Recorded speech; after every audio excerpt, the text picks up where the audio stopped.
That's what we're talking about, border security. How secure is our country?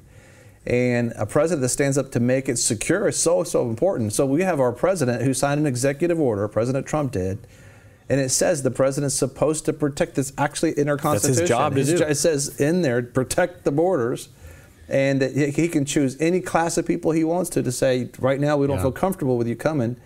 He wrote that executive order, and one court out in the West, just one judge or a couple of judges, they said it wasn't constitutional, which it is.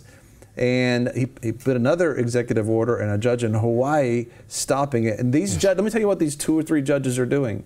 They're bringing that into our country. That's what they're bringing in. They don't know it, they're blind, or they want to do it, I don't know. But either way, that's what's taking place. When they don't let our president and the ICE, Border Patrol protect our borders, they're saying what's happening in the United Kingdom can happen in America. And believe me, for some strange reason, that's the path that they're going to. But listen, even Saudi Arabia. So the president wants extreme vetting. Extreme vetting, which means we want to know who you are before you come in. If we don't know who you are, you can't come in. That's a fair thing. You think about it. Do you just let anybody come into your house and your front door? You first look through the peephole, crack the door open a little bit. Who are you? What's your name? Why are you here? They don't want that. They're saying, listen, just let anybody come in. They're wanting to destroy our country. That is a destroying spirit. And I know that Rick Joyner talked about, Morning Star Ministries, there being a destroying spirit that comes across the land. They're destroying their very own stuff. Yeah. And you're seeing that take place. But Saudi Arabia, prince spokesperson, he's a prince, in Saudi Arabia is being interviewed on Fox, and he is coming and saying, listen, we tried to stand up and support America, and we put our military out there, and we want to put our money out there, but the former president, President Barack Obama, would not accept their support. But they're saying they want to stand militarily and financially with America to end what just took place in the United Kingdom, radical Islamic terror. As a matter of fact, let's go there right now. Iraqi forces are making big gains in the fight against ISIS as commanders announce troops have taken nearly 3/4 of West Mosul from the terror group. The U.S. envoy to counter ISIS says that any fighters left inside the city will die there. Brett McGurk making those comments as the coalition announced the group was now completely surrounded. President Trump, as you heard in John's piece, hosted a meeting with one of our strongest allies in the Middle East today. The president met with Saudi Arabia's Deputy Crown Prince at the White House. Joining me now to talk about today's meeting is Prince Faisal bin Farhan Al Saud, an advisor to the Deputy Crown Prince of Saudi Arabia and a member of the royal family. Your Highness, thank you for being here. Thank you, Brett, for having me. I know you weren't in the meeting today, but you've talked about it and heard about it. What can you tell us about the meeting between the Deputy Crown Prince and the President? Well, Brett, as I understand, it went very well. I think they got along very well personally on a personal level and discussed many important issues, and I think they found agreement on most of those. Prince Mohammed was very keen to come meet President Trump as early as possible to re-emphasize the importance of the relationship between the two countries and to reinvigorate the strategic long-standing partnership that we've had. We've been partners and allies for 50 years. We've worked very well together. Saudi Arabia has been a stable and reliable partner for the United States for that time.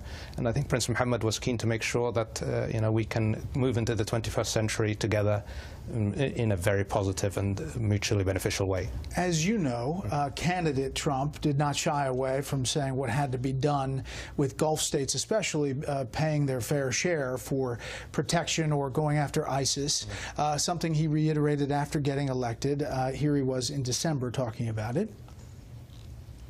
When I look at what's going on in Syria, it's so sad. It's so sad. And we've got to help people. And we have the Gulf states. They have nothing but money. We don't have money. We owe $20 trillion. I will get the Gulf states to give us lots of money, and we'll build and help build safe zones in Syria so people can have a chance.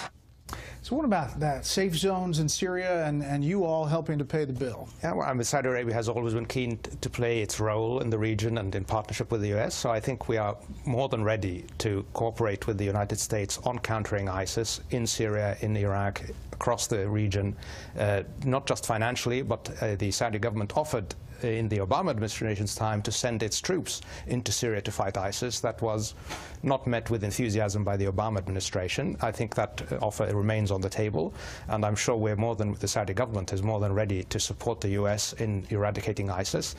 but as I said, not just financially, but actually with its own troops and with its own people. Interesting. So do you think that that plan is getting to fruition, that the Secretary of Defense has kind of worked on, the President talking about it, and is safe zones inside Syria a part of that?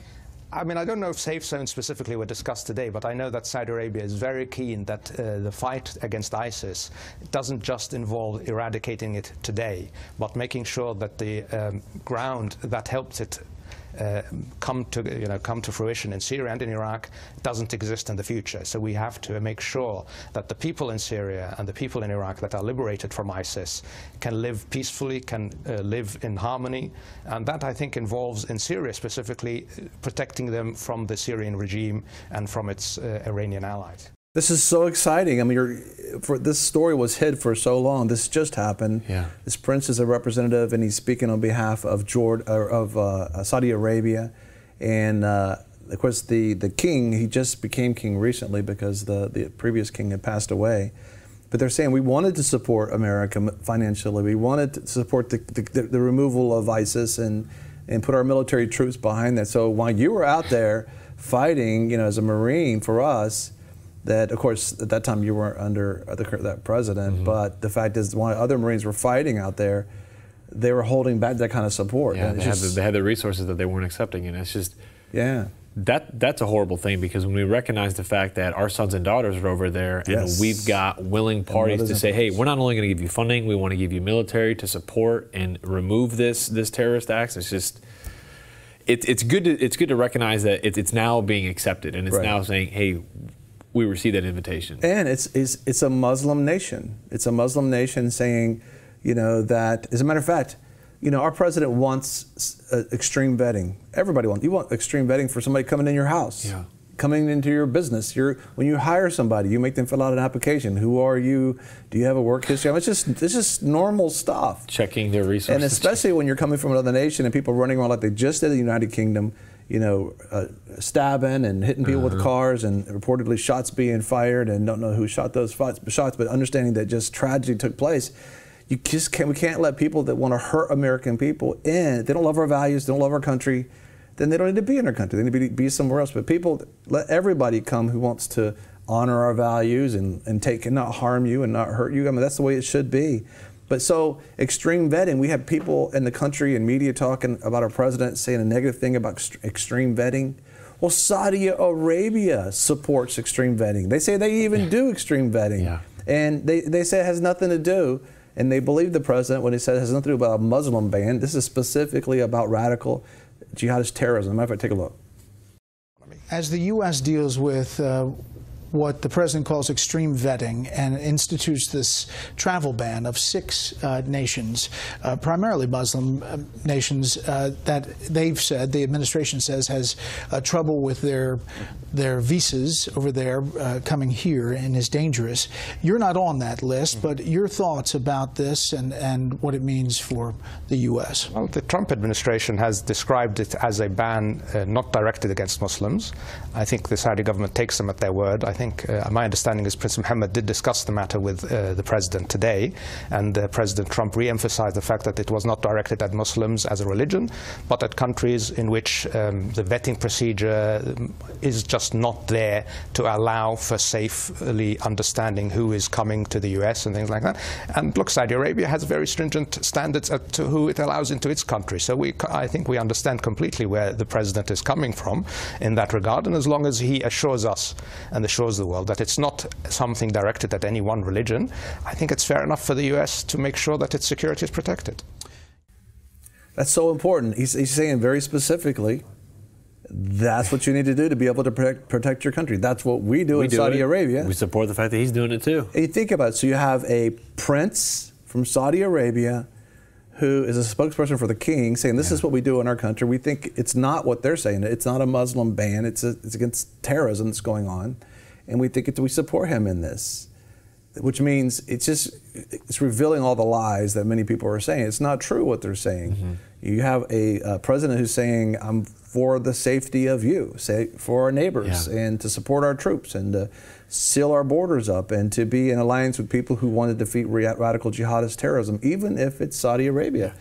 Yeah. Well, it really highlights how, when you look at the last 8 years, just like we talked about in a previous program, it's just how far we've gotten away from the original intent of the Constitution, the original intent of what a president was really supposed to walk out his role of supporting the Constitution, supporting our borders. This is normal. Yeah. But we've gotten so far away from it, we think it's extreme. It's just like, no, that's originally how it was supposed to be done. I'm your host, Greg Lancaster, and we're so glad that you've joined us. Don't forget you can join us 24 hours a day, 7 days a week. Download our app and sign up for our newsletter, The Torch, at VFNtv.com. I've enjoyed our time together. God bless.